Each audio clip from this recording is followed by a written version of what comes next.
كتاب جاءنا في دفتيه من الإعجاز ما امتدت قرون. كتاب الله لا تحريف فيه فلا يطغى على العقل الجنون.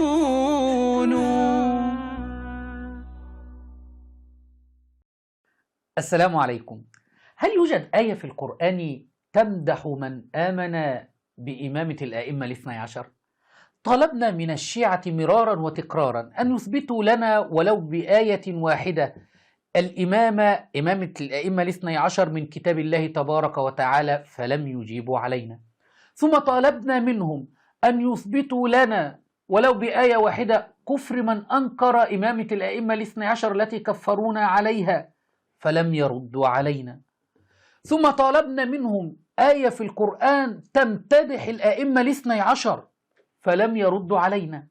واليوم نطالبهم بآية واحدة تمدح من آمن بالإمامة التي ينادون بها، أو آية تثبت ثواب من آمن بالإمامة التي ينادي بها الآئمة الاثني عشرية. فهل سيجيب علينا؟ الحكم لك أيها الشيعي العاقل.